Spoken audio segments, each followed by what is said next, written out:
Hello my fellow British warriors. First of all, I would like to thank the new members that have joined up in the last week. It's greatly appreciated and it's good to have you with us. The response basically has been pretty pathetic in general, but my thanks goes out to you because you are the start and you can help grow this movement, because after today's events it's going to become increasingly important what we and others around the country do to stop the invasion of Islam in this country. So with the general election called for the 8th of June, just a couple of months away, now is the time for true Brits to come together, to let the establishment and the evil Islamic invaders know that Britain will not stand for being treated like mugs any longer.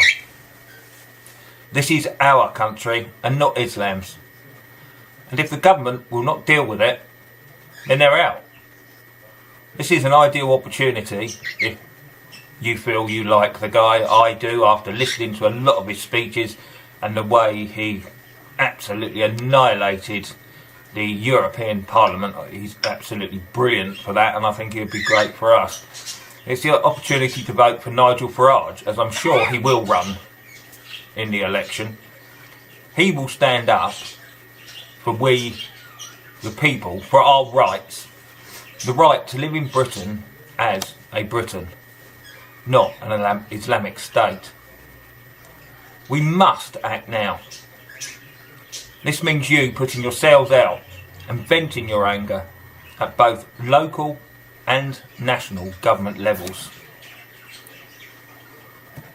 The government are not even acknowledging Islam is an issue.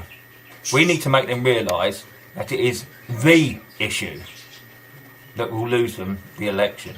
It's the issue that means the most to any sensible person in this country that understands what's going on.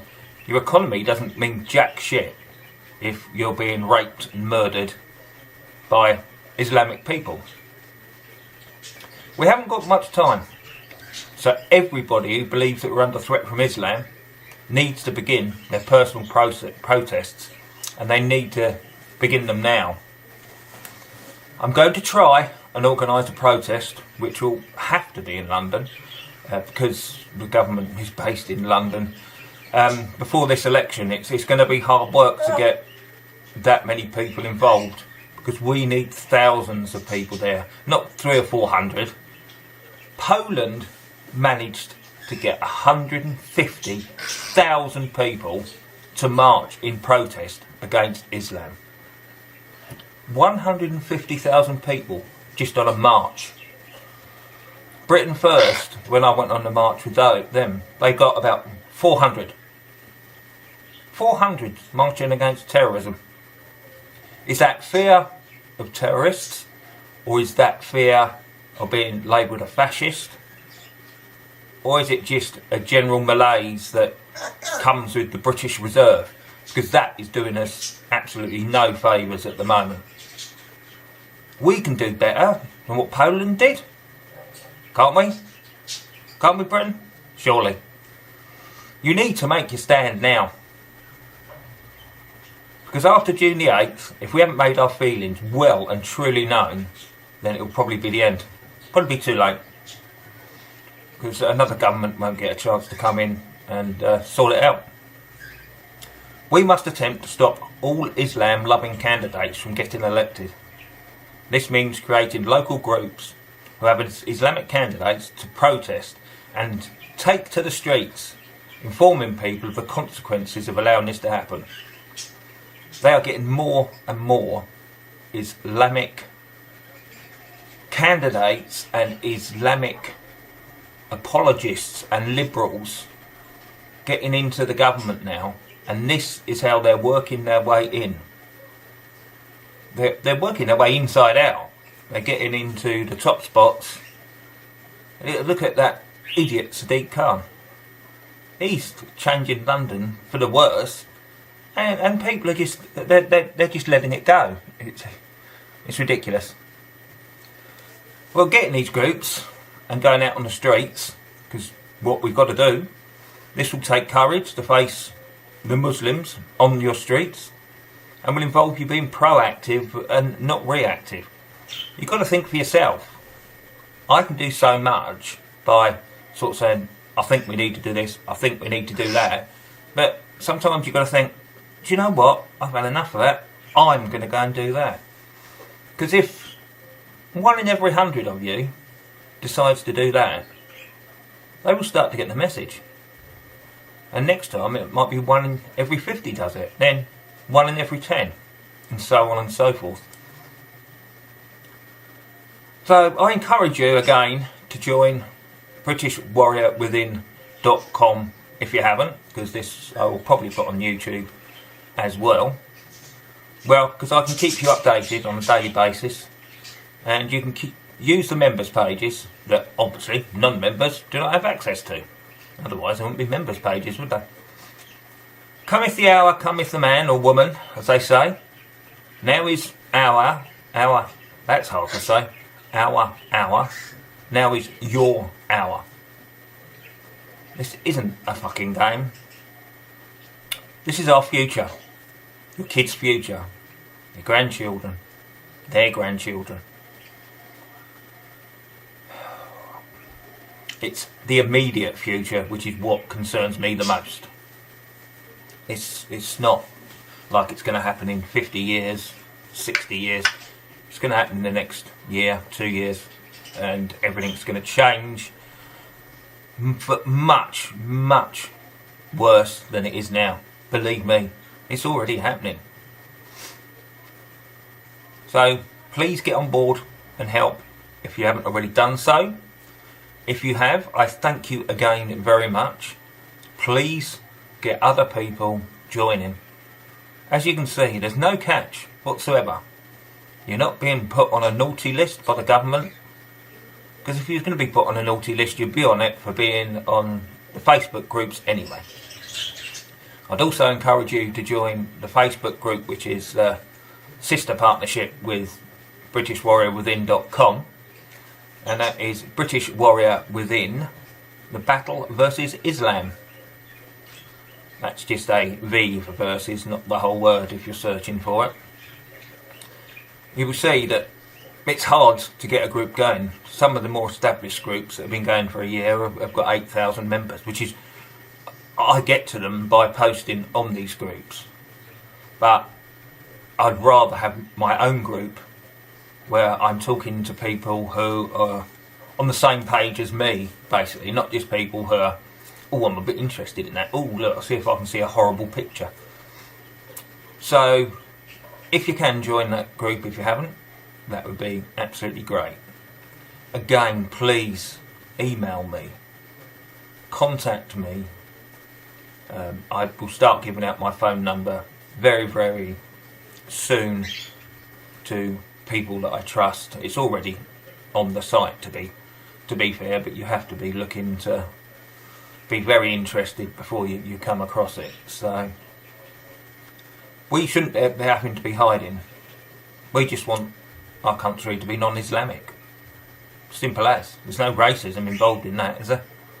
Because if there is, then for the First World War everybody was racist, Second World War everybody was racist. We just don't want Islam in this country because it's evil, sadistic, barbaric, perverted and disgusting. And only the British people can stop it. And you've got to stop it before their population outnumbers ours. Because they are a violent, barbaric people. But only when people don't stand up to them. When they stand up, when they're stood up to, and the numbers are equal, oof, things are very different then. You see them run. And if that's what it takes, that's what we're going to do. We're going to make them run back to their little holes and not want to live in this country anymore. They can go back and be depraved in their birth country. The ones that they run away from because they didn't like, but now they want to turn this country into their country that they didn't like in the first place because they're so barbaric. But then they bring their barbarism here. That's just, it's beyond a joke, isn't it? I'm sorry I look so rough. my team got promoted to the Premiership last night. Any women watching, that probably came across as I did that, and you probably didn't understand a word of it. To you guys, you know that it means a lot, but as passionate as I am for Brighton Hove Albion Football Club, I'm probably 1,000 times more passionate about getting Islam out of Great Britain. I feel this could be a massive turning point, this election. I wish there was a bit longer. I expect Labour do as well. She's done it for a reason. She knows what she's playing at. The day before she said, oh, Christians have got every right to practice their faith. Oh, how fucking nice of you, Theresa May. That's awfully kind of you. We can practice Christianity in a Christian country. You sure you better not go and ask the Muslims whether it's okay first? No, I wouldn't, because they'd probably cut your head off. Fucking woman. I thought she was alrightish, but after she did that the day before she knew she was going to announce an election, how did she think she was going to look the following day? What an arsehat. Right, thank you very much again to you who joined. You need to trust in this side, because if you don't, you might as well leave. As I say, it's not some government scheme. If they're going to tap into anywhere, they're going to tap into it whatever. As long as you're not doing anything illegal, tough shit. As I say, all we are doing is we want Britain to stay British, its culture, its heritage, and to not have to live with an Islamic cult that murders, rapes, vandalises, intimidates. We've had it. I've had it. Gutful. And I'm just watching it on television, well, not on television because I don't watch television anymore. Everything I watch is reports on YouTube and the alternative news, which tells the truth, unlike the BBC. So I'm doing it again. I'm rabbiting on. I'm trying to fill out the last few minutes, so I might as well get them in. So I'll get 15 minutes if this goes on the channel. I don't want it to go on, but I can't stop it from going on that channel. And just don't. Right, back to it. This is fucking important. I'm sorry for swearing, but I'm not. Do you want to live in an Islamic country, or do you not want to live in an Islamic country? If you do nothing, then you're saying yes to Islam. Just think about it. You do nothing, you're saying yes to Islam. You can't just let it slide. You've got to be on one side of the fence. Sitting on the fence is the same as being Islamic. Because if you do nothing, it will happen. Which is what they're relying on at the moment. Right. Have a good week. I will be in touch again. As soon as I can try and organise a few things. I'm going to try and find out where there are Islamic candidates around the country, which would probably be a bit of a feat in itself. But I shall have a go, and then I can put it out there, and anybody who's got that candidate can hopefully, if you're with me, try and organise some local protests, let people know what's going on, let them know what that candidate really stands for, what his real agenda is, and what bringing Islam into that community will do to it. Because it will change it forever, even if it's there for a few years. Okay. So, united together, stand unbowed.